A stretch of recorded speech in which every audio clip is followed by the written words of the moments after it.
الحمد لله وكفى وسلام على عباده الذين اصطفى خصوصا على سيد الرسل وخاتم الأنبياء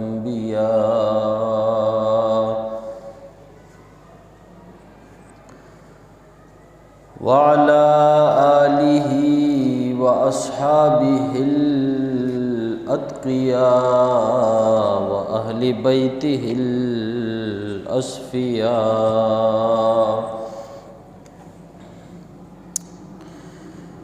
ونشهد أن لا إله إلا الله وحده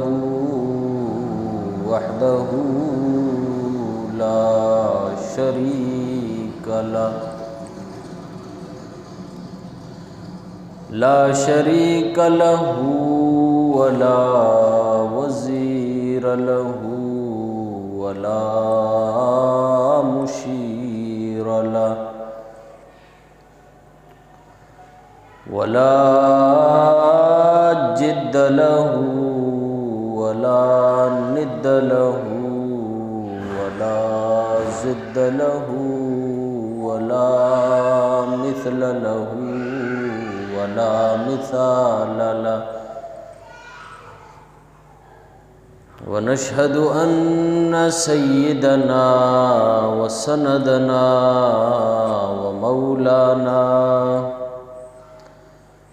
وحبيبنا وحبيب ربنا وشفيقنا وشفيعنا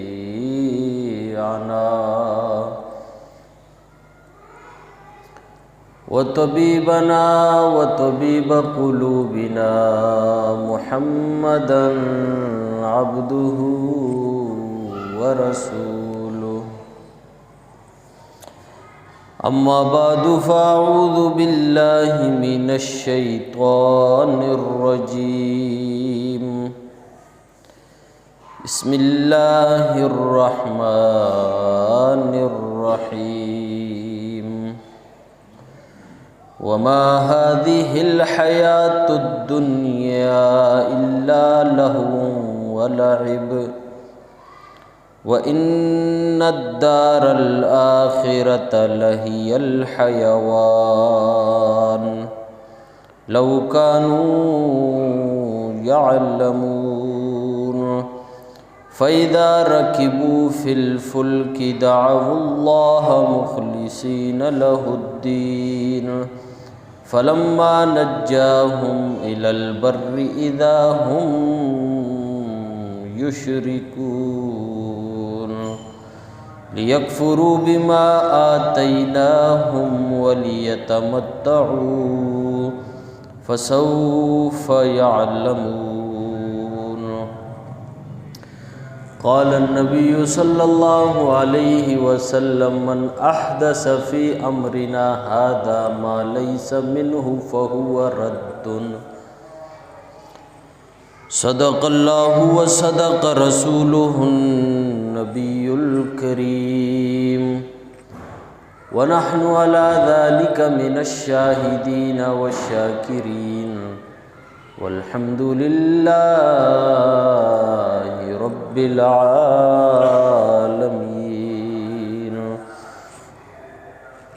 درود پاک پڑھ لیں.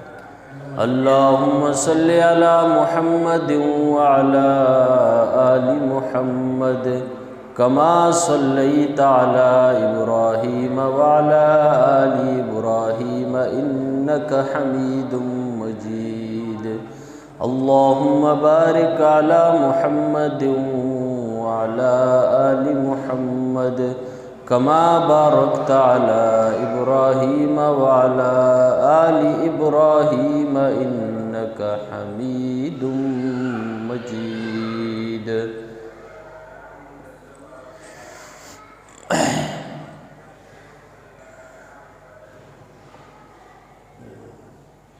اللہ سبحانہ و تعالی نے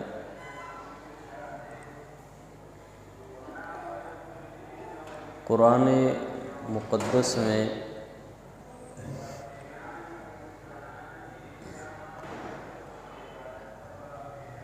اپنے بندوں کو مختلف واقعات اور قصص کے ذریعے سے حقیقت بیان فرمائی ہے اور انسانوں کا اللہ تبارک و تعالی سے کیا تعلق ہونا چاہیے اس بات کو عیاں کیا ہے۔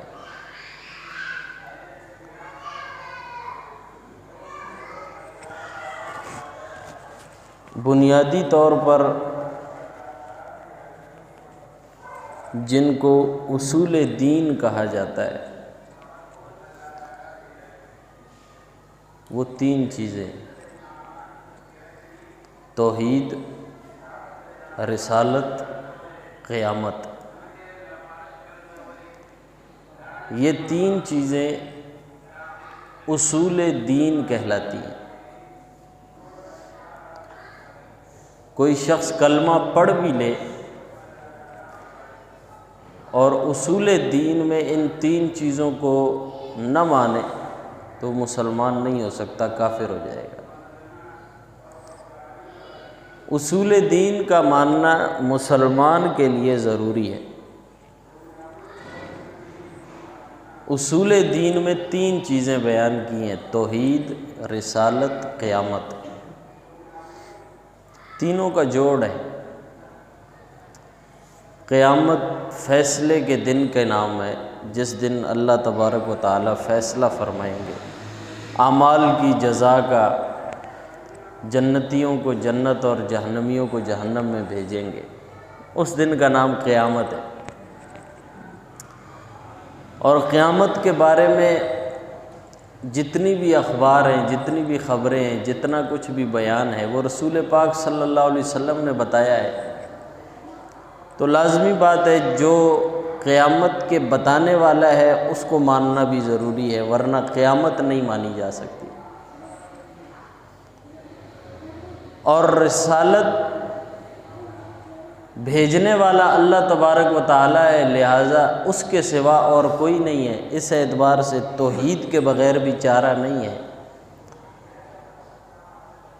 تو اسلام میں مسلمان کے لیے تین چیزوں کا جاننا ضروری ہے کہ وہ توحید، رسالت اور قیامت، یہ تین چیزوں پر ایمان رکھے۔ جس کا کلمہ پڑھنے کے بعد ان تین چیزوں پر ایمان نہیں ہوگا وہ مسلمان نہیں ہو سکتا، کیونکہ یہ اصول دین ہے، اصل دین یہ تین چیزیں: توحید، رسالت اور قیامت۔ اللہ تبارک و تعالی نے ان تین چیزوں پر کسی طرح بھی اگر کوئی قدغن لگانے کی کسی نے کوشش کی تو اللہ نے اس کا دفاع کیا ہے۔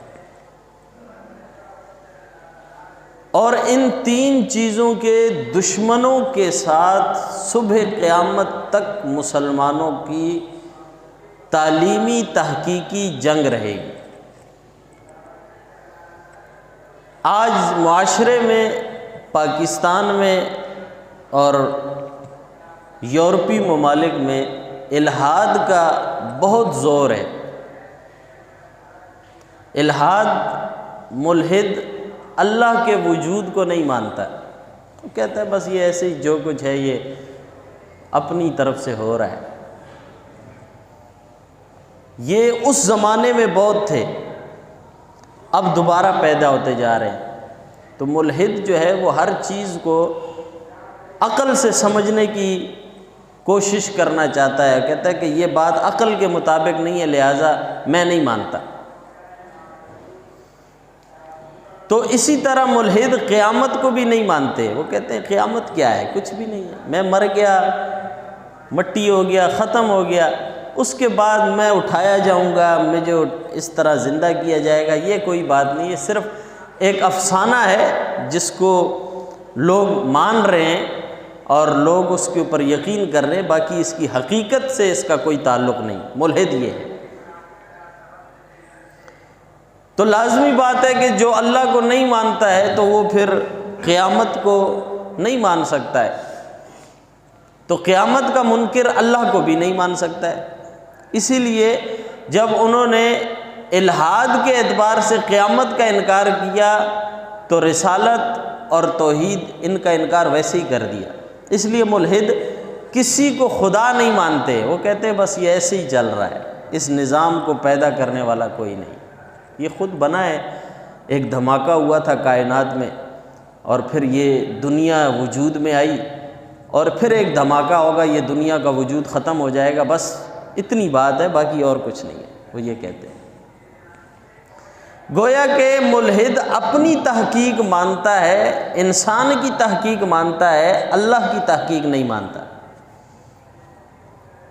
سائنسدانوں نے کہا کہ اس دنیا کے وجود کے پیچھے ایک دھماکہ ہے، کہ ہمیں ایسے ثبوت ملے ہیں کہ ایک دھماکہ ہوا تھا جس سے یہ دنیا معرض وجود میں آئی ہے۔ یہ تحقیق سائنسدانوں کی ہے۔ اس دھماکے سے دنیا کا وجود ہونا یہ ملحد مانتا ہے، لیکن اللہ کا قرآن کہتا ہے ہم نے اس کو 6 دنوں میں پیدا کیا، بنایا، یہ نہیں مانتا ہے۔ یہ بات کرنے کا مقصد کیا ہے؟ جبکہ یہ باتیں آپ کے اوپر سے جا رہی ہیں، آپ کے ساتھ یہ باتیں کرنے کا کیا مقصد ہے؟ کہ ملحد یہ کہتے ہیں، وہ یہ کہتے ہیں، وہ یہ کہتے ہیں۔ 3 اصول دین، توحید، رسالت اور قیامت ہے۔ ان تینوں پر حرف آئے گا تو اللہ تعالیٰ نے اس کی حفاظت کی ہے، کیونکہ ان تینوں کے ساتھ اسلام قائم ہے۔ قیامت کی جتنی بھی خبریں ہم تک پہنچی ہیں رسول اللہ صلی اللہ علیہ وسلم کے واسطے سے، صحابہ کے ذریعے سے پہنچی ہیں۔ جیسے قیامت کو ماننا مسلمان کے لیے ضروری ہے، قیامت کو پہنچانے والے صحابہ کو ماننا بھی ہمارے لیے ایسے ہی ضروری ہے، کیونکہ سچا سچ پہنچاتا ہے، جھوٹا سچ نہیں پہنچاتا۔ جیسے قیامت کا انکاری رسالت اور توحید کا انکاری ہے، ایسے قیامت کا انکاری صحابہ کرام کا اور رسالت اور توحید کا اسی طرح انکاری ہے۔ اللہ تبارک و تعالیٰ نے اس جہان کو جو بنایا ہے، اس جہان کا جو وجود ہے، اس وجود کے اندر انسانوں کو جو پیدا کیا ہے، ان کی پیدائش کے مقصد کو اللہ تبارک و تعالیٰ نے بیان کیا ہے، اور پیدائش کا مقصد اللہ رب العزت کی عبادت ہے، اور عبادت میں اللہ رب العزت یکتا ہے، اس کے سوا کوئی معبود نہیں ہے، کوئی الہ نہیں ہے، کوئی حاجت روا نہیں ہے، کوئی مشکل کشا نہیں ہے، کوئی بگڑی بنانے والا نہیں ہے۔ وہ داتا ہے، ساری دنیا اس سے مانگنے والی ہے، ساری دنیا مانگتی ہے، دینے والا وہ ہے۔ یہ توحید ہے، اس کے سوا کوئی دے نہیں سکتا، کوئی لے نہیں سکتا، یہ توحید ہے۔ کائنات کو پیدا کرنے والا وہ ہے، مجھے، آپ کو، نبیوں کو، ولیوں کو پیدا کرنے والا وہ ہے، یہ توحید ہے۔ کسی کے پیدائش میں اپنا ذاتی کوئی عمل دخل نہیں ہے، یہ اللہ رب العزت کی تخلیق ہے کہ اس نے انسان کو بنایا ہے، یہ توحید ہے۔ اب کسی بھی طرح سے اس توحید کے اوپر کوئی قدغن لگائے گا اور اللہ کی توحید کو کسی طرح سے بھی خراب کرنے کی کوشش کرے گا تو قرآن اس کا دفاع کرتا ہے۔ قرآن ایسے لوگوں کا انکار کرتے ہیں اور ان کی خباثت کو اللہ رب العزت ظاہر کر کے عام سادہ لو مسلمانوں کو اس خباثت میں پڑنے سے بچاتے ہیں اور حق ان تک پہنچا دیتے ہیں، پھر چھوڑ دیتے ہیں، ان کی مرضی مانے، ان کی مرضی نہ مانے۔ اللہ کا کام اتمام حجت کرنا ہے، وہ دلیل کے ساتھ بات پہنچا دیتا ہے بس۔ قرآن مجید کے اندر توحید کو بڑی وضاحت کے ساتھ بیان کیا ہے، بغیر کسی خوف، بغیر کسی خطر، بغیر کسی لالچ کے بڑے کھول کے بڑے صاف الفاظ میں توحید کو بیان کیا۔ اور جو لوگ اللہ کی توحید کے انکاری تھے، اللہ تبارک و تعالیٰ نے ان کے انکار اور انکار کی وجہ کو بھی بیان کیا اور بتایا کہ یہ اس دور کے لوگ ہیں اور ان کی ذریت، ان کی نسل صبح قیامت تک تمہیں ملتی رہے گی، جو اس انداز میں اسلام کے نام، اسلام کو بھیجنے والے، اللہ رسول کو بھیجنے والے خدا، اس کی ذات میں شکوک و شبہات کیسے پیدا کرتے ہیں، اس کی طرف وضاحت سے بتایا گیا ہے۔ تو توحید کی حفاظت کی ہے اور اس طور پر بتایا ہے کہ توحید کیا ہے کہ اللہ کے سوا نہ تو کوئی خالق ہے نہ ہی کوئی مالک ہے۔ جو لوگ اللہ رب العزت کے ساتھ شرک کرتے ہیں وہ یقیناً اپنے آپ کو مسلمان بھی کہتے ہیں، اپنے آپ کو مومن بھی کہتے ہیں، اور مومن کہنے کے بعد ایسے دعوے کرتے ہیں، ایسے اعلان کرتے ہیں کہ اللہ تعالیٰ ایسے لوگوں کے بارے میں قرآن مجید میں فرماتے ہیں، جبکہ یہ دعویٰ کرتے ہیں آمنا باللہ، ہم اللہ پر ایمان لائے، والیوم الآخرہ، اور آخرت پر بھی ایمان لائے، یہ دعویٰ کرتے ہیں، اور اللہ تعالیٰ ان کے دعوے کے مقابلے میں، ان کے ایمان کے دعوے کے مقابلے میں فرماتے ہیں وما ہم بمومنین، یہ جھوٹ بولتے ہیں، مومن نہیں ہے۔ یہ دعویٰ کرتے ہیں لیکن اللہ فرماتے ہیں وما ہم بمومنین، یہ مومن نہیں ہے۔ یہ تو کہہ رہے ہیں کہ ہم مومن ہیں، مومن ہیں، اللہ کہتے ہیں وما ہم بمومن، مومن نہیں ہے۔ کیوں؟ ان صفات کو ظاہر کیا۔ ان کے اندر ایک خباثت ہے اور یہ اس خباثت کو ظاہر کرتے ہیں۔ کبھی ایسا ہوتا ہے کہ اللہ کے سمجھانے سے اس کی قدرت کو دیکھ کے سمجھ جاتے ہیں، کبھی ایسا ہوتا ہے کہ نہیں سمجھتے۔ فرمایا کہ ایک مثال ان کی قرآن مجید میں اللہ نے بیان فرمائی، فَإِذَا رَكِبُوا فِي الْفُلْكِ، مشرک کی مثال اللہ بتا رہے ہیں۔ مشرک، دیکھیں مشرک وہ ہوتا ہے جو اللہ کے ما سوا کو پکارتا ہے۔ مشرک وہ ہوتا ہے جو اللہ کے ما سوا کے نام کی نظر کرتا ہے، نیاز کرتا ہے۔ مشرک وہ ہوتا ہے جو اللہ کے نام کے علاوہ دوسروں کو الوہیت کا عہدہ دیتا ہے، اللہ نہیں کہتا ان کو، لیکن یہ کہتا ہے کہ شفا یہ دیتے ہیں، شافی ان کو کہتا ہے، ان کو کائنات کا مالک نہیں کہتا، لیکن کائنات کے سارے کام انہی کے ذمہ جوڑے ہوئے کہ کر یہی سکتے ہیں۔ وہ نام تو نہیں دیا لیکن اللہ تعالیٰ نے بتایا کہ مشرک آپ کی نظر میں وہ ہوتا ہے جو اللہ کے ما سوا کو پکارتا ہے۔ اللہ تعالیٰ یہاں مشرک کی مثال دے رہے ہیں، فَإِذَا رَكِبُوا فِي الْفُلْكِ، جب مشرک کشتی میں سوار ہوتے ہیں،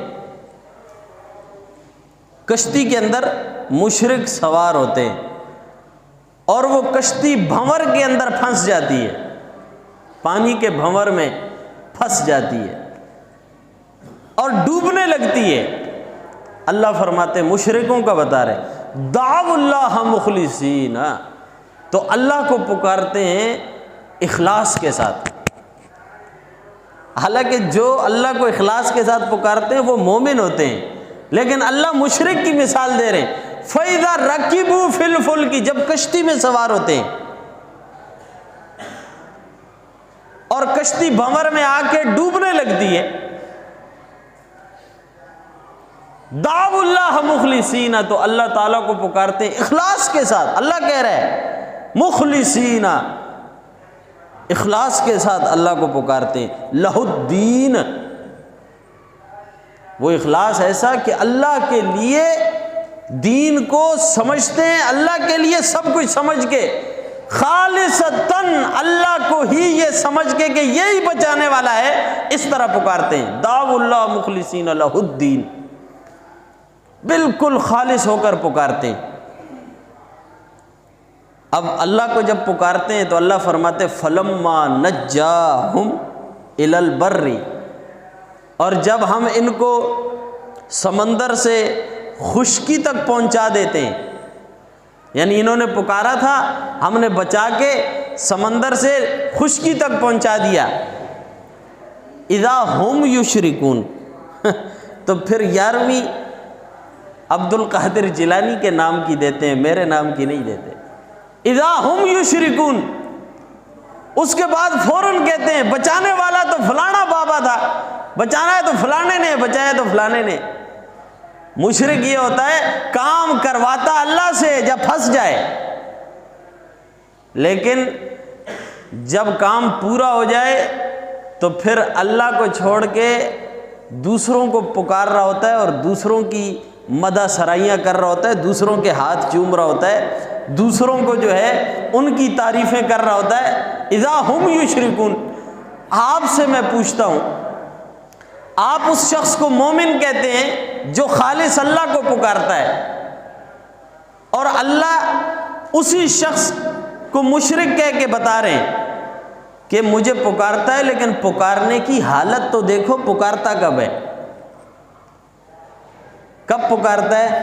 کیونکہ ان کو پتہ ہے سمندر میں نہ تو کسی بابے نے آنا ہے، سمندر میں نہ کسی ہمارے اور بنائے ہوئے جتنے معبود ہیں انہوں نے آنا ہے، سمندر ہے، اوپر خدا ہے، بچائے گا تو وہ بچائے گا، کسی اور نے آنا نہیں ہے، اس لیے اللہ کو پکارتے ہیں۔ اور اتنے ظالم ہیں کہ جب اللہ ان کی پکار سن کے ان کو سمندر سے خشکی تک پہنچا دیتا ہے، اذا ہم یشرکون، تو پھر اللہ کے ساتھ شرک کرتے ہیں۔ بابا کیا شرک کرتے ہیں؟ یہی کہتے ہیں نا کہ بھئی ہمارے کو فلانے پیر نے بچا دیا، ہمیں فلانے مزار نے بچا دیا، فلانی نظر نے بچا لیا، فلانے نیاز نے بچا لیا۔ اولیاء کا احترام اپنی جگہ ہے، لیکن اولیاء جتنے ہیں وہ سارے محتاج ہیں، زندوں کے محتاج ہیں۔ آپ دعا کر کے ان کے لیے ایصال کر سکتے ہیں، وہ تو آپ کچھ بھی نہیں کر سکتے۔ آپ فاتحہ پڑھ کے اللہ سے ان کے لیے دعائے مغفرت مانگ سکتے ہیں، وہ بیچارے اب کیا کر سکتے ہیں، ان کا تو ٹائم ختم ہو گیا۔ ٹائم تو آپ کا چالو ہے، شروع تو آپ کا ٹائم ہے جو اختتام کی طرف جا رہا ہے۔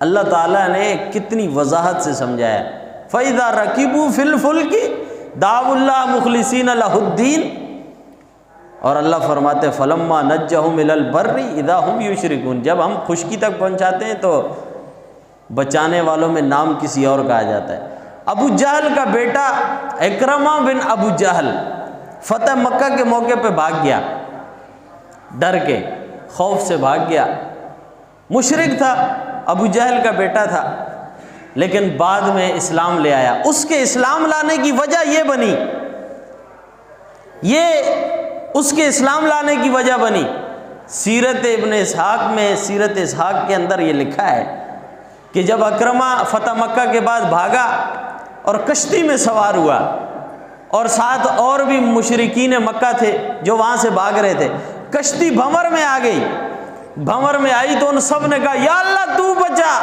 اکرمہ نے دیکھا، اس نے کہا ظالمو، جو اللہ سمندر کی اس گہرائی کے اندر تمہیں بچا سکتا ہے تو پھر خشکی کے اندر وہ اللہ ہمیں کیوں نہیں بچا سکتا؟ یا اللہ اگر تو نے آج اکرمہ کو بچا دیا اور تو مجھے خشکی تک پہنچا گیا تو میں تجھ سے وعدہ کرتا ہوں تیرے حبیب کے ہاتھوں میں ہاتھ دے کر تیرا کلمہ پڑھوں گا اور اسلام میں داخل ہو جاؤں گا۔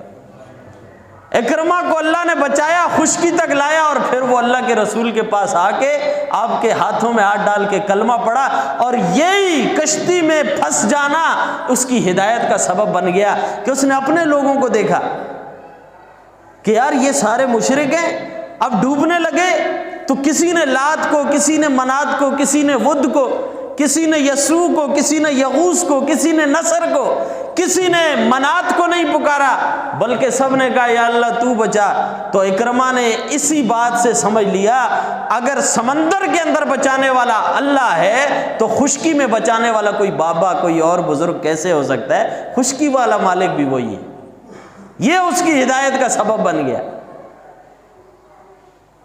لیکن ہم نے قصوں اور کہانیوں کے اوپر ایمان لایا ہے، قصوں اور کہانیوں کو ہم نے مانا ہے اور اللہ کے قرآن کا انکار کیا ہے، قرآن کو نہیں مانا۔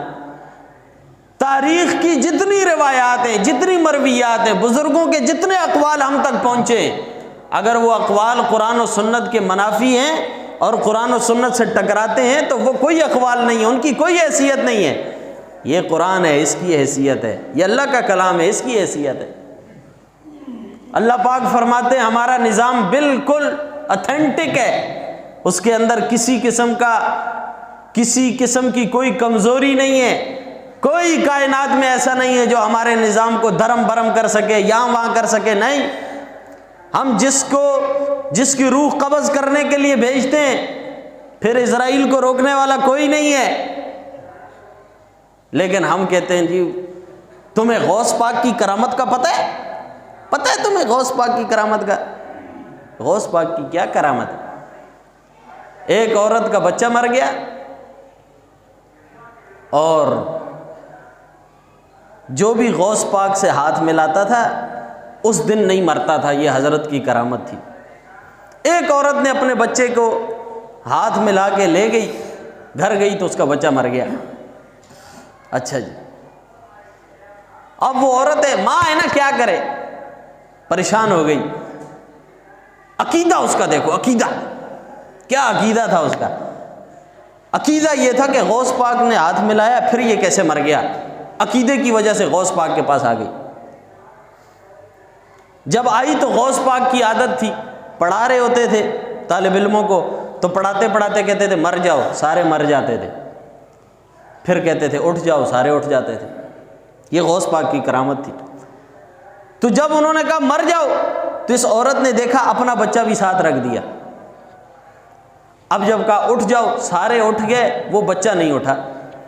اب ماں تھی، اس کی چیخ نکل گئی، وہ بچہ اٹھا کے غوث پاک کے پاس لے آئی، کہا میرا بچہ تو مر گیا۔ تو غوث پاک نے کہا میرے کہنے سے مرا ہوتا تو اٹھ بھی جاتا۔ تو عورت نے کہا کہ ٹھیک ہے آپ کے کہنے سے تو نہیں مرا، لیکن صبح آپ کے ساتھ ہاتھ ملا کر گیا ہے، زندگی کی ضمانت لے کر گیا، پھر کیسے مر گیا؟ غوث پاک کو اس کے اوپر ترس آ گیا۔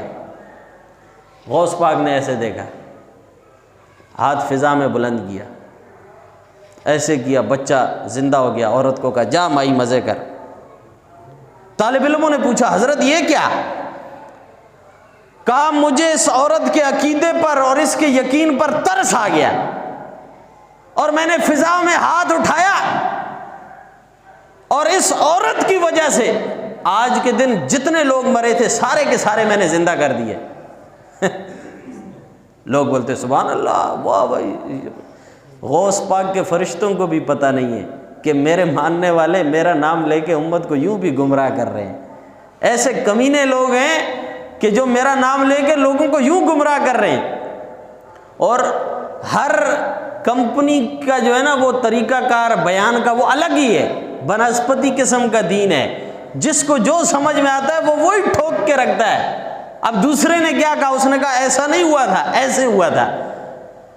غوث پاک کے ایک مرید کی روح کو نکال لیا جی، تو اسرائیل علیہ السلام کو غوث پاک نے پکڑ لیا پکڑ لیا، بولا واپسی کر روح، اس میں روح ڈال۔ تو انہوں نے کہا اللہ کا حکم ہے، کہا میں کہہ رہا ہوں واپس کر۔ اس کے بعد غوث پاک نے اس کے ہاتھ سے روحوں کا تھیلا لے لیا اور وہ تھیلا ایسے فضا میں چھوڑ دیا، مردے قبروں سے اٹھ کر بھاگنے لگ گئے، یعنی دوبارہ زندہ ہو گئے۔ لوگ کہتے ہیں سبحان اللہ، اور اللہ کا قرآن کہتا ہے ہمارا نظام اتنا مضبوط ہے کہ کسی قسم کا بھی غوث آ جائے، جس کو ہم نے مار دیا ہے اس کو کوئی زندہ نہیں کر سکتا۔ عیسیٰ علیہ السلام مردوں کو زندہ کرتے تھے، اور پوری زندگی میں کتنے مردے زندہ کیے تھے؟ کوئی بتا سکتا ہے؟ ایک ہی دفعہ ایک ہی مردہ زندہ کیا، قم باذن اللہ کہہ کے، بس اللہ کے حکم سے اٹھ جا، نبی تھا، معجزہ دکھایا بس۔ یہاں تو اتنے قصے ہیں، اتنی کہانیاں ہیں کہ اسرائیل علیہ السلام کی خیر ہی نہیں ہے، کبھی اس کا کان پکڑ کے تھیلا لے رہے ہیں، کبھی اس کو فضا میں پکڑ کے اس سے روح واپس لیتے ہیں، کبھی کیا۔ یہ غوث پاک جو ہے اس بیچارے کی بھی توہین ہے۔ شیخ عبد القادر جیلانی رحمۃ اللہ علیہ کی 2 کتابیں مشہور، ایک غنیۃ الطالبین ہے، ایک فتوح الغیب ہے۔ یہ 2 کتابیں پڑھو، پوری 2 کتابوں کے اندر کہیں بھی آپ کو یہ قصے نہیں ملیں گے یہ جو ان کے لیے بیان کیے جا رہے ہیں۔ وہ بیچارے اللہ کے ولی تھے، وہ شیخ عبد القادر جیلانی رحمۃ اللہ علیہ یہ تھے۔ میں بتاتا ہوں آپ کو، رستے میں جا رہے ہیں، بادلوں کے اندر شیطان گمراہ کرنے کے لیے آ گیا اور کہنے لگا عبد القادر، اے عبد القادر، بس تجھے نمازوں کی ضرورت نہیں ہے، بہت پڑھ لی، اللہ کی طرف سے نمازیں معاف ہیں۔ عبد القادر جیلانی رحمۃ اللہ علیہ نے سوچا نماز فرض ہوئی محمد الرسول اللہ صلی اللہ علیہ وسلم پر، ان پر معاف نہیں ہے، عبد القادر تو غلام ہے، اس پر کیسے معاف ہو گئی؟ یہ شیطان ہے، یہ شیطان ہے۔ اور فوراً کہا شیطان مردود، یہ تو ہے مجھے گمراہ کرنا چاہتا ہے۔ فوراً شیطان بادلوں میں سے نکل کے سامنے آ کے کھڑا ہو گیا اور سامنے آ کر کہا عبد القادر تو عالم ہے، تیرے علم نے تجھے بچا لیا، نہیں تو آج میں تجھے گمراہ کر دیتا۔ یہ شیطان کا اس سے بڑا حملہ تھا جو پہلے اس نے بادلوں میں چھپ کے کیا، لیکن عبد القادر جیلانی رحمۃ اللہ علیہ نے فوراً کہا کوئی علم کی وجہ سے میں نہیں بچا، مجھے میرے اللہ کے فضل نے بچایا ہے، وہ فضل میرے ساتھ ہے کہ میں بچ گیا، ورنہ میرے علم میں کیا طاقت ہے کہ عبد القادر جیلانی بچ جائے۔ بھائی ولایت یہ ہے، ان لوگوں کے اندر یہ کمالات ہیں، وہ یہ سکھا کے گئے۔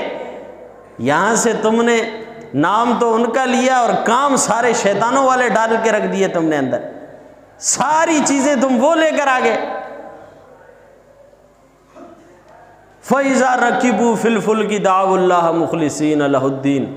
اللہ فرماتے ہیں جب کشتی میں سوار ہوتے تھے تو یوں تھا، کسی زمانے کے اندر کہتے ہیں کہ یہ دریائے راوی جو ہے یہ اس کے درمیان میں جو ہے یہ اکاڑے کی طرف جو جاتا تھا تو پل نہیں تھا، پل، تو اس کشتی کے اندر جو ہے کچھ لوگ بیٹھے تھے، کیونکہ آج کل پنجاب اور سندھ کے مشرقوں کے اندر مشہور یہ ہے کہ اگر کشتی ڈوب جائے تو اس کو واپسی شیخ عبد القادر جیلانی صاحب واپسی لاتے ہیں۔ آپ نے دیکھا ہوگا اکثر دکانوں میں نا تصویریں بنی ہوئی ہیں، سمندر ہے اور ایک کشتی ہے اور اس کے ساتھ ایک بابا ہے اور اس نے ہاتھ ایسے اٹھائے ہوئے ہیں، یہ غوث پاک بنایا ہوا ہے انہوں نے اپنے حساب سے کہ یہ کشتی جو ہے حضرت نے نکالی تھی باہر، ایسی باتیں منسوب کرتے ہیں۔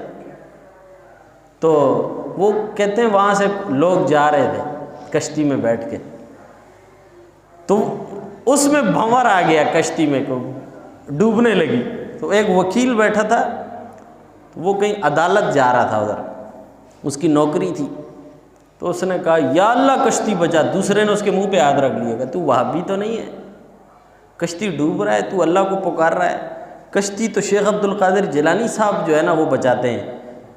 تو وکیل نے کہا یار میں بھی الحمدللہ اہل سنت ہوں، سنی مسلمان ہوں، لیکن میں نے سنا ہے کہ شیخ عبد القادر جیلانی رحمۃ اللہ علیہ 70 سال کے بعد کشتی کو جو ہے نا واپس لاتے ہیں، تو میں تو کل میری عدالت میں تاریخ ہے، میں تو اللہ کو پکار رہا ہوں تاکہ وہ ابھی بچائے اور میں ادھر پہنچ جاؤں، تیرا کام کوئی نہیں، تو 70 سال بعد آ جانا، تو ان کو پکار۔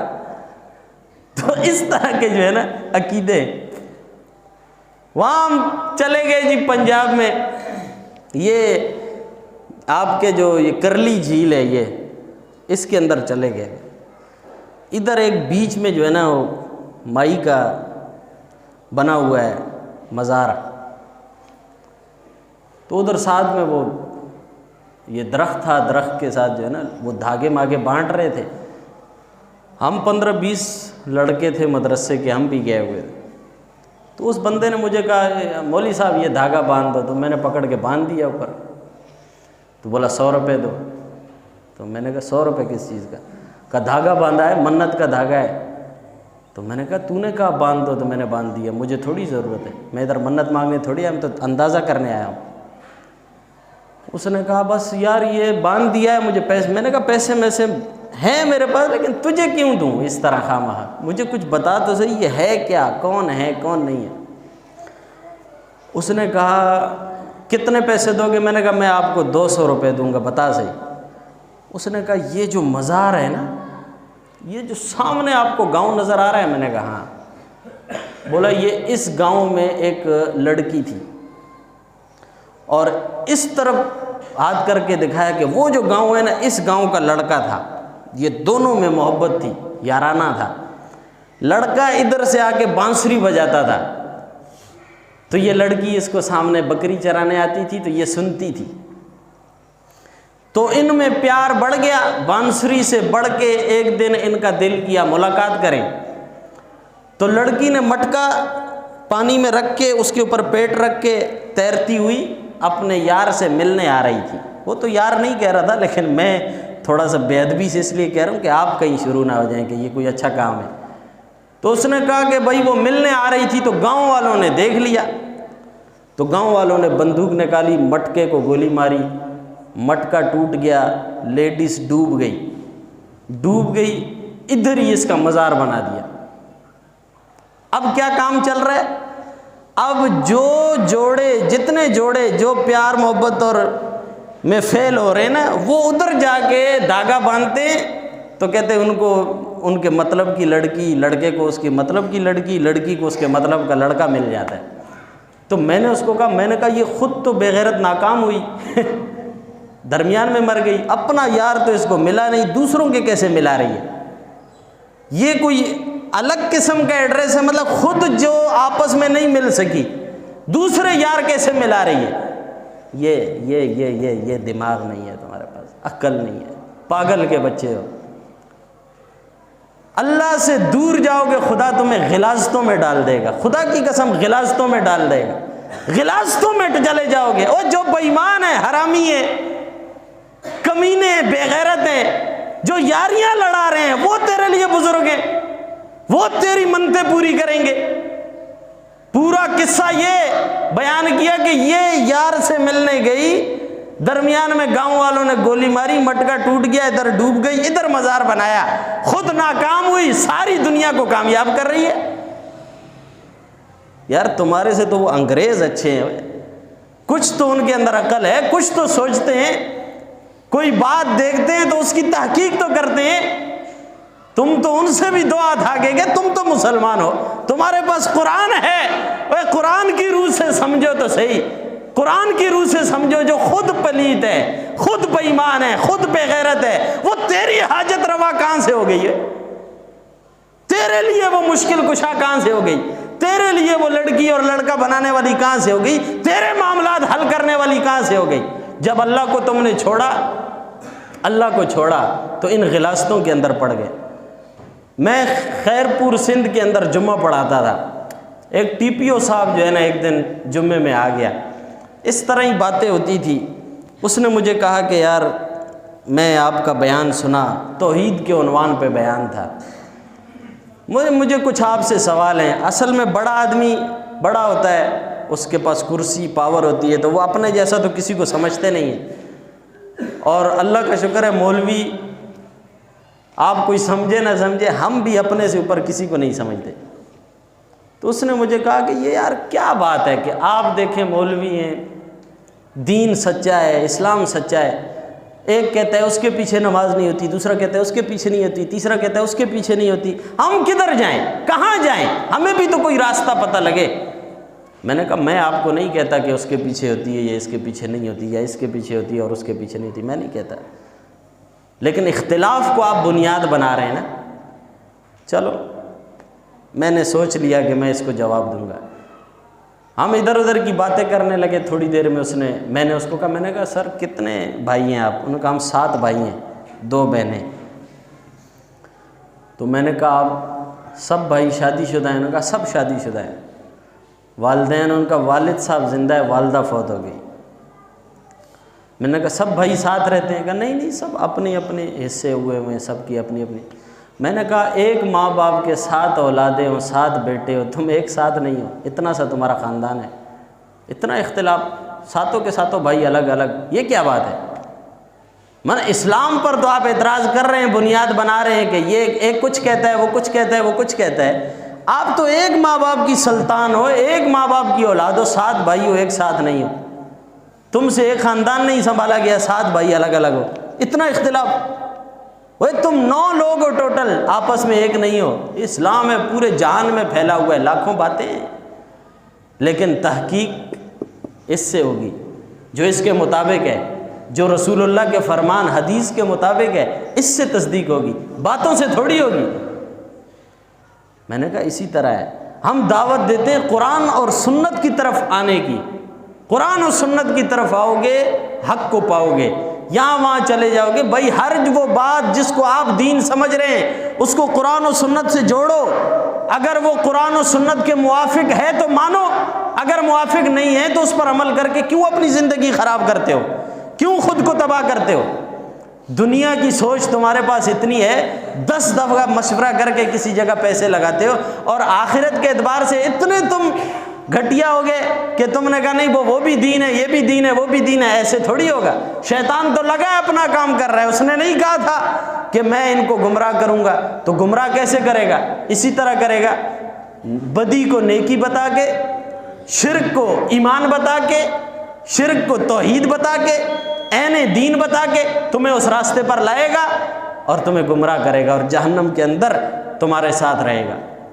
اس کا تو یہ کام ہے، آپ تحقیق کریں نا، جنت کی طلب آپ کو ہے، اللہ کی رضا کی طلب آپ کو ہے، اور ایسی طلب ہے کہ آپ نے کبھی بھی دین کے معاملے میں کچھ طلب نہیں کیا۔ یہ کیسی طلب ہے یار؟ تو دنیا کے لیے ہوشیار ہے، اولاد کے لیے ہوشیار ہے، بیوی کے لیے ہوشیار ہے، دین کے لیے تو اتنا بیکار ہے کہ تجھے دین سمجھنے کے لیے وہ مقام، جگہ، مرکز، منبع، مشعل نہیں مل رہا، اور دنیا کے لیے تو 10 جگہ مشورے کرتا ہے، 10 جگہ جاتا ہے، اس کے بعد تو دولت لگاتا ہے، اور آخرت میں تجھے کیا ملنے والا ہے اس کی تجھے کوئی فکر نہیں ہے۔ یہ ہوشیاری دین کے لیے بھی دکھاؤ نا، یہ ہوشیاری ایمان کے لیے بھی دکھاؤ نا۔ دیکھو تو صحیح، جو تمہیں ایمان سے ہٹا رہا ہے، جو تمہیں باتیں کر رہا ہے، وہ قرآن کے مطابق ہیں یا نہیں ہے؟ وہ اگر مطابق نہیں ہے تو کسی کی شوبدہ بازی پہ نہ جا، فضا میں کوئی مسلح کھڑا کر کے نماز پڑھنے لگ جائے ہوا میں، یہ ولایت نہیں ہے۔ ولایت یہ ہے کہ اس کی زندگی رسول اللہ کے سنت کے مطابق ہو۔ یہ تو جادو ہے فضا میں کھڑا ہونا، لیکن رسول اللہ صلی اللہ علیہ وسلم کی سنت کے مطابق ہے، وہ اللہ کا ولی ہے، وہ اللہ کا پیارا ہے۔ فضا میں کھڑا ہونا، سمندر میں کھڑا ہونا، یہ ولایت نہیں ہے، یہ سارے قصے کہانیاں ہیں۔ اور وہاں پر لگایا ہوا ہے جی بڑا سا چندہ خانہ لگایا ہوا ہے، دنیا آ رہی ہے، بہشتی دروازہ بھی بنایا ہے ایک، اس میں سے لوگ گزر رہے ہیں۔ یہ کیا کہتے ہیں یار، جو اس سے گزرے گا وہ جنت چلا جائے گا، اور ظالم کے بچے، کچھ تو شرم کرو یار۔ دروازہ بنایا ہے، پتہ نہیں سندھ میں بنایا ہوا ہے یا پنجاب میں کسی جگہ، پنجاب میں بنایا ہوا ہے، اس کے اندر سے گزر، سال میں ایک دفعہ گزرتے ہیں، اور اس کا میں دیکھ رہا تھا تو کہتے 3-3 4-4 دن پہلے لوگ آتے ہیں، یہیں کھڑے ہوتے ہیں، چادر لے کے آتے ہیں، اور ہم تو ظاہر ہے پوچھتے رہتے ہیں کہ یار پھر یہ پیشاب کہاں کرتے ہیں؟ انہوں نے کہا بھئی یہیں پہ کرتے ہیں، 3 دن کوئی نماز نہیں پڑھتے، کیوں؟ یہاں سے نکلا دوسرا گھس جائے گا، نماز کوئی نہیں پڑھتے، اور بہشتی دروازہ ہے بھائی، اس میں سے گزرو گے تو جنت واجب ہو جائے گی۔ ایسا کوئی دروازہ نبی پاک نے تو نہیں بتایا، وہ ایک ہی دروازہ ہے، اس کا نام مسجد ہے، وہ اللہ کا گھر ہے، یہاں آ کر اس کو راضی کرو، یہی در ہے، یہی دروازہ ہے، باقی اور کوئی دروازہ نہیں ہے، صرف کمائی کا ذریعہ ہے، تم لوگوں کو پھدو بنایا ہوا ہے بس، اور کچھ بھی نہیں ہے۔ پیر صاحب خود اپنا علاج کرانے امریکہ جاتا ہے، اور مرید کا جو ہے نا دل کا وال جو ہے وہ پیر صاحب ٹھیک کر رہا ہوتا ہے. مجھے تو سمجھ نہیں آ رہی ہے. اس کو اپنا دل کا وال وہ جو ہے نا اس میں سٹنٹ ڈلواتا ہے جا کے دوسرے ملک کے اندر, اور آنے والے جتنے مرید ہیں ان کو اوہ وہ صحیح ہو گیا. یہ آپ کا دماغ خراب ہے, صرف آپ کا دماغ خراب ہے. عقل اللہ تعالیٰ نے اس لیے دی ہے کہ آپ دین کو سمجھیں. یہ ہنسنے کی بات نہیں ہے. اب شمس تبریز کے بارے میں کہا 40 دن تیل کے کڑھائی میں تھے جی.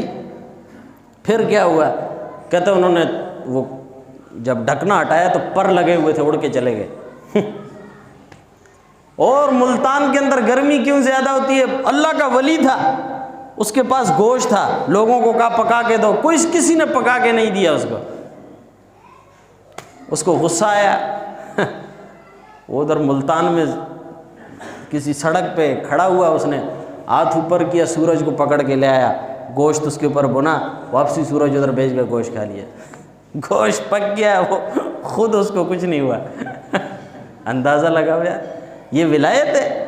یہ تمہارا پھدو پنا ہے, تمہارا دماغ خراب ہے, تم کچھ سمجھ نہیں رہے ہو. تبلیغی کہتے ہیں نا اللہ سے ہونے کا یقین اور مخلوق سے کچھ نہ ہونے کا یقین دل میں آئے, وہ یہ ہے. سب صرف تمہارے پیسے نکالنے کے لیے ڈھونگ ہے, بس کوئی اختلاف نہیں ہے, حقیقت یہ ہے بس. یہ سید کا بیٹا ہے اور 50 نسلیں چلی گئی ہیں, اب تک یہ سید کا بیٹا ہے. نہ اس کی داڑھی ہے, نہ اس کے اندر کوئی نبی کا اخلاق ہے, نہ اس کے اور کچھ ہے, بس سید کا بیٹا ہے. وہ سید کا بیٹا, سید کا بیٹا, یہ کس چیز کا بیٹا ہے؟ یہ کیا بات ہے یار؟ یہ قرآن ہے, نبی کا فرمان ہے, دکھاؤ اس کے اندر کہاں لکھا ہے یہ سید کا بیٹا ہے, یہ فلانے کا بیٹا ہے. تو اس کی وجہ سے یہ جو بات کرے گا وہ صحیح اور حق ہوگی. کیسے صحیح اور حق ہوگی؟ چور ہے, زانی ہے, لیکن سید کا بیٹا ہے تو بس نہیں, یہ کوئی بچنے والی چیزیں نہیں ہیں. پتہ نہیں یہ جو بنے ہوئے ہیں سید کا بیٹا ہے یا کسی شام غریبہ کی غلطی ہے یا دارالامان میں جنم لینے والی کسی غلیظ نسل کی غلطی ہے, یہ تو اللہ ہی جانتا ہے. لیکن میں تمہیں ایسی سیدہ دکھاتا ہوں جس کے لیے رسول اللہ صلی اللہ علیہ وسلم نے فرمایا فاطمہ سیدۃ النساء اہل الجنہ, جنتی عورتوں کی سردار میری بیٹی فاطمہ الزہرا ہے. سبحان اللہ بولو. اللہ کے رسول کہتے ہیں فاطمہ میری بیٹی جنتی عورتوں کی سردارہ ہے. سیدہ فاطمہ الزہرا دنیا سے چلی گئی. ابو ذر غفاری رضی اللہ تعالیٰ عنہ دوڑ کے گئے قبرستان بقیع کے اندر جو قبر مبارک ہے آپ کی, اس قبر کو پکار کے کہا اے قبر تجھے پتہ ہے آج تیرے اندر کون آ رہا ہے؟ رسول اللہ صلی اللہ علیہ وسلم کی سب سے پیاری چہیتی بیٹی سیدۃ النساء اہل الجنہ کا لقب پانے والی فاطمہ الزہرا تیرے اندر آ رہی ہے, کھل جا. اللہ نے قبر کو زبان دے دی, قبر کو, اور قبر گویا ہوئی. قبر نے کہا ابو ذر میں حسب نسب کی جگہ نہیں ہوں, میں حسب نسب کی جگہ نہیں ہوں, میں نہیں دیکھتی کہ کون کس کی بیٹی ہے, کون کس کا بیٹا ہے, کون کس نسب سے, کون کس حسب سے. میں اعمال دیکھتی ہوں, اعمال. اگر اعمال صحیح ہوں گے تیرے کہنے کی ضرورت نہیں ہے, میں کشادہ ہو جاؤں گی. اور اعمال صحیح نہ ہوئے, نبی کی بیٹی کیوں نہ ہو, میں پسلیوں میں پسلیاں ڈال دوں گی. قبر نے آواز دی یہ رسول اللہ کی بیٹی ہے جو جنتی عورتوں کی سردار ہے. وہ قبر اس کے لیے یہ کہہ رہی ہے ہمارا ایمان ہے کہ فاطمہ الزہرا تو جنتی عورتوں کی سردار ہے, لیکن قبر فاطمہ الزہرا کو نہیں, دنیا میں ان سیدوں کو, ان مسلمانوں اور ایمان کے دعوے داروں سے مخاطب ہے کہ اگر پیغمبر کی بیٹی کے لیے قبر کے یہ الفاظ ہیں, اے تیرا سادات ہونا تو پتہ نہیں ثابت بھی ہے یا نہیں ہے. جب تو میرے پاس آئے تو اعمال روشن لے کر آنا, کہیں ایسا نہ ہو انہی پیروں کے چکروں میں لگ کر تو نے ساری زندگی غارت کر کے اور میرے پاس اندھیرا لے کے آئے گا. میں پسلیوں میں پسلیاں گھسیڑ دوں گی, پسلیوں میں پسلیاں گھسیڑ دوں گی. اور یہ تو فاطمہ الزہرا ہے, اور آج کے سیدوں کا تو پتہ بھی نہیں ہے کہ ہیں بھی کہ نہیں ہیں۔ آپ میں سے کوئی بیٹھا ہو دعوے دار ہو تو میں اس کو نہیں کہہ رہا، یہ جو جنہوں نے تماشا لگایا ہوا ہے، ایک ڈرامہ بنایا ہوا ہے، میں ان کا کہہ رہا ہوں۔ سید ہونا فخر ہے، ضرور فخر ہے، اس میں کوئی شک نہیں ہے، بڑا مقام ہے، لیکن سید جو ہے وہ رسول اللہ صلی اللہ علیہ وسلم کا حیا کرتا ہے، اس خاندان کا حیا کرتا ہے جس خاندان کی طرف اس کی نسبت ہوتی ہے۔ اور ہم پیغمبر کا حیا کرتے ہیں کہ ہماری نسبت ان کی طرف اس لیے کہ ہم ان کی امت ہیں، تو جو حیا سید کے لیے ہے وہ امتی کے لیے بھی ہے، اس لیے مقام اپنی جگہ ہے۔ لیکن اگر سید بھی گمراہ کرے تو سید کو چھوڑو، قرآن کی راستے پر آؤ، نبی کے راستے پر آؤ۔ اس لیے صرف خواہ جو ہے کسی کے اوپر یقین کر لینا، یقین محکم کر لینا کہ بس یہی ہے سب کچھ، ایسا نہیں ہے۔ اپنے لیے حقیقت جو ہے اس قرآن کو، نبی کے فرمان کو سمجھو۔ تم تک جو چیزیں آئیں ان کو قرآن و سنت کی روح سے ٹٹولو، پوچھو یار یہ ایسا ہے؟ اب تمہارے پاس آ جاتے ہیں جی یہ مر گیا، تیجا کیا تھا، جمعرات کی تھی، بھائی تم نے تیجا نہیں کیا، قل شریف نہیں کی۔ آپ اس سے پوچھیں نبی نے کی تھی، بس نبی نے کی، پوچھ لو نا، قرآن میں دیکھتے ہیں کی، حدیث میں دیکھتے ہیں کی، نہیں کی، بس میں بھی نہیں کرتا۔ آپ کرتے ہیں قوم کی وجہ سے، اور سارے گاؤں والے کیا بولیں گے، کس طرح کا آدمی ہے، پلار پسے خیراتم ندا کرے، دا سنگ زویرے، ایک کیسا بیٹا ہے، اس نے اپنے باپ کے پیچھے خیرات بھی نہیں کی، اس طرح کر کے بس قوم نے کہا، قوم کی وجہ سے آ رہی تو وہ کام کیا، اللہ نے کہا، نبی نے کہا، وہ نہیں کیا، اس کو چھوڑ دیا۔ 3 دن تک جس گھر میں میت ہو جائے، حدیث میں حکم ہے ان کو کھلاؤ، ان کو پکا کے دو، وہاں پر بھی جا کے جو ہے نا سب پکڑی نہیں، وہ بھی اس کے ایک اس کا باپ مرا ہوا ہے، اوپر سے سب پکڑی دی والے پہنچ گئے۔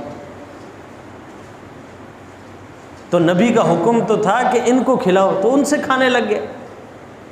بعض لوگوں میں بڑا اچھا ان کا رواج ہی ہے، لیکن یہ ایک تعاون کی اچھی صورت ہے کہ محلے والے آپس میں کچھ پیسے جمع کر کے کچھ پکاتے ہیں، آنے والے مہمانوں کو کھلاتے ہیں، یہ اچھی بات ہے۔ لیکن وہ گھر والا خود یہ کرے یا محلے والے بعد میں اس کو بولے کہ پیسے نکال ہم نے وہ مہمانوں کو، یہ غلط بات ہے۔ کس نے کہا تھا تمہارے کو؟ بھائی کوئی احسان نہ کرو کسی کے ساتھ، اس طرح نہ کرو۔ اگر کرنا ہے اس کے تعاون کرنا، یہ ہے کہ آپ 3 دن تک ان کو کھلاؤ جو آپ کا پڑوسی ہے۔ اچھا شریعت میں حکم پڑوسی کا آیا، آپ نے رشتہ دار پکڑا ہوا ہے۔ ابھی اگر کوئی خٹک ہے تو وہ کوارٹ کالونی کا رخ کرے گا، ادھر کوئی فوت ہوا ہے تو ادھر جا کے انڈے اور صبح ناشتہ اس گھر میں دے گا، لیکن یہ ادھر گلشن صحابہ خیبر سٹی کے اندر کوئی مر گیا پڑوسی ہے، اس کا خیال نہیں کرے گا۔ ہر آدمی اپنی قوم کا۔ اب میں سب کا نام لے لوں نہیں تو دلاور مجھے نہیں چھوڑے گا کہ کھٹک بول دیا۔ بھائی سریکی ادھر چلا جائے، ہزارے وال ادھر چلا جائے، ہاں ہر آدمی اپنے قوم کے پیچھے جائے، یہ نہیں۔ حدیث میں حکم پڑوسی کا ہے۔ بھئی تمہارے پڑوس میں جس کے ساتھ ہوا ہے اس کے ساتھ احسان کرو، اس کے ساتھ یہ تعاون کرو۔ آپ رشتہ دار کے پیچھے بھاگتے ہیں، رشتہ دار کو چھوڑو، رشتہ دار کو بولو اپنے پڑوسی کے ساتھ اپنی بنا کے رکھ، اور اس کو کہہ کہ میں تیرے مشکل وقت کا، تو میرے مشکل وقت کا۔ جو حکم ہے اس کے اوپر چلنے کی کوئی رشتہ داریاں چھوڑو، کوئی رشتہ دار نہیں ہے۔ اس لیے اپنے آپ کو اپنے تک پہنچنے والی باتوں کو جن کو آپ کرتے ہیں رواج سمجھ کے، ان کو ذرا قرآن و سنت سے ملا لیا کریں۔ اگر وہ قرآن و سنت کے مطابق ہے تو ٹھیک ہے، اس پہ شکر ادا کرو۔ اگر مطابق نہیں ہے پھر کیوں اپنے لیے آخرت خراب کرتے ہو؟ پھر آخرت خراب کرنے کی ضرورت نہیں ہے۔ قوم موم چھوڑو، یہ کب چپ ہوئے؟ انہوں نے نبی کو نہیں چھوڑا ہے، پیغمبر کو نہیں چھوڑا ہے، آپ کو چھوڑ دیں گے؟ رواج مٹاؤ، سنت اپناؤ۔ پیغمبر کا طریقہ اپناؤ، رواج مٹاؤ۔ یہ ہمارا رواج ہے، یہ ہمارا رواج ہے، رواج آ گیا اوپر، سنت جو ہے نا وہ پاؤں تلے رون دی مسلمانوں نے۔ اپنے آپ کو اس قابل بناؤ کہ کم سے کم جس کام کو کرو اس کو قرآن و سنت کے مطابق کرنے کی کوشش کرو، اپنے علماء کے ساتھ تعلق رکھو، اپنے علماء کے ساتھ اٹھک بیٹھک رکھو اور اس کے مطابق جو ہے عمل کرو۔ جیسے تم دنیا کے کاموں میں 10 جگہ جا کے تحقیق کرتے ہو، ایسے دین کے کسی امر کو لینے سے پہلے 10 مرتبہ اس کو سوچو، یار کہیں ایسا تو نہیں یہ بندہ مجھے دین کے نام پہ بہکا تو نہیں رہا، کوئی غلط سلط یہاں وہاں سے ادھر ادھر تو نہیں لے کے جا رہا۔ قرآن و سنت کے مطابق دیکھو، قرآن و سنت کی تحقیق کے مطابق جب تمہیں شرح صدر ہو جائے پھر اس کے اوپر عمل کرو۔ جب تمہیں نظر آئے کہ یار ایسا تو کچھ ہے ہی نہیں، یہ تو قصے کہانی ہے، تو قصے کہانیوں کو خدا کے لیے ذرا ایک طرف رکھو، قرآن اور سنت کو جو ہے سامنے لاؤ، اس کے مطابق زندگی بناؤ۔ ہمارے گاؤں میں فلانا تھا وہ یہ کرتا تھا، ہمارے شہر میں فلانا تھا وہ یہ کرتا تھا، اوے تیرے فلانے کو چھوڑ، یہ اللہ تعالیٰ نے جو قرآن بھیجا ہے یہ تیرے لیے بھیجا ہے۔ فلانا یہ کرتا تھا، فلانا یہ کرتا تھا، یہ قرآن جو کہتا ہے یہ کر، یہ کرنے کے لیے بھیجا ہے کہ اس کے مطابق زندگی بنا، حدیث کے مطابق بنا۔ فلانا یہ کرتا تھا، فلانا یہ کہتا تھا، فلانے کو چھوڑو۔ اگر قرآن و سنت کے مطابق زندگی بناؤ گے، میں ذمہ داری سے کہتا ہوں اللہ تعالیٰ تمہاری پریشانیاں ختم کر دیں گے، مصائب ختم ہو جائیں گے، آپ کو تکلیف میں راحت نہ لگے نا، جو مرضی ہے بولنا۔ تم اللہ کے ہو کر تو دیکھو، ہو کر دیکھو تم، اس کے بعد دیکھو 1000 روپے میں پورا گھر چلے گا، کوئی مسئلہ نہیں ہے۔ 1 کروڑ روپے کی ایک روٹی ہو جائے، روٹی کا وعدہ عمران خان کا نہیں اللہ کا ہے، اس دو وہ دے گا۔ اللہ تعالیٰ فرماتے ہیں کہ اس زمین پہ جو چوپائے چل رہے ہیں نا 4 ٹانگوں والے، ان کے رزق کی ذمہ داری اللہ فرماتے ہیں میری ہے، میری۔ وہ ایک واقعہ مجھے یاد آ گیا ایک بزرگ کا، فرماتے ہیں کہ ایک وہ چرسی جو ہے نا اس نے کہا آ کے کسی کو کہ پیسے دو میں نے کھانا کھانا ہے، تو پیسے دو میں چرس پینی ہے۔ اس نے کہا ظالم کھانا کھانا ہے تو پیسے لے لے اور چرس کے لیے میں نہیں دیتا۔ اس نے کہا کہ چرس کے لیے دینے ہیں تو دے، کھانا کھلانے کی ذمہ داری اس کی ہے، کھانا وہ کھلا دیتا ہے، چرس جو ہے نا وہ مجھے پینی ہے، وہ اس کے پیسے دے دے۔ وہ بندہ بڑا حیران ہو گیا، اس نے اس کو 100-200 روپے دے دیے کہ یہ راڈ ملے گا تجھے، آج کل کتنے کا ہے ابھی کوئی نہیں بول رہا، راڈ مل جائے گا کہ یہ راڈ ملے گا بھائی۔ اب وہ چلا گیا، تو اب یہ بندہ اس کے پیچھے پیچھے جا رہا ہے، تو دیکھا آگے شادی حال میں کھانا لگا ہوا ہے، تو ایک بندہ جو ہے وہ ٹرے لے کے جا رہا ہے، دوسرا ٹکرایا تو وہ ٹرے گر گئی، چاول ادھر گر گئے، بس وہ چرسی ادھر بیٹھا، اوپر سے کھانا شروع ہو گیا۔ اس بندے نے دیکھا اس کو، وہ آ گیا اس کے پاس، کہا یہ کیا؟ اس نے کہا بات سن، میں تجھے کہہ نہیں رہا تھا کھانے دینے کی ذمہ داری اس کی ہے، اور یہ بھی تجھے بتاؤں پہلے پلیٹ میں عزت سے دیتا تھا، آج کل تھوڑی اس کے ساتھ انبن ہوئی ہے اس لیے زمین پہ دیتا ہے۔ چرسی کہہ رہا ہے پہلے پلیٹ میں دیتا تھا عزت سے، آج کل تھوڑی انبن ہے، یعنی میں بھی تھوڑا خراب ہوا ہوں اس لیے زمین پہ گرا کے دے رہا ہے۔ دینے والا وہ ہے، رزق وہ دے گا، روٹی کا وعدہ اس کا ہے۔ عمران خان 100 دفعہ کہے، زرداری 100 دفعہ کہے، یہ الٹا ہم سے کھا جائیں گے سارے چور، یہ دینے والے نہیں ہے، دینے والا وہ ہے، اور وہ ایسا دینے والا ہے کہ غریب کا پیٹ بھر جائے گا، زرداری کا نہیں بھرے گا، نہیں بھرے گا، غریب کا بھر جائے گا، ان چوروں کا نہیں بھرے گا۔ غریب سکون سے سوئے گا، یہ چور سکون سے نہیں سو سکیں گے۔ کیا چیز ہے یار، زرداری کیا کھاتا ہے، عمران خان کیا کھاتا ہے، وہ 100 چیزیں جو ہے نا وہ ڈھونڈ کے اس میں پھر یہ کھانی ہے یہ نہیں، ہم ہر چیز کھاتے ہیں، کچھ بھی نہیں ہوتا ہے۔ اللہ کا شکر ہے، زندگی وہی ہے جو اللہ نے دی ہے، ان کی بھی وہی ہے، ہماری بھی وہی ہے، بس اللہ سے بنا کے رکھو۔ اور بنانا یہ ہے کہ اپنی زندگی کو قرآن و سنت کے مطابق، جو بھی تمہیں کچھ کہے تو اس کو قرآن سنت کے مطابق دیکھو۔ اگر قرآن و سنت کی روح سے صحیح ہے تو ٹھیک ہے، اگر قرآن و سنت کی روح سے صحیح نہیں ہے اپنے آپ کو بچاؤ۔ اللہ رب العزت ہمیں سمجھنے کی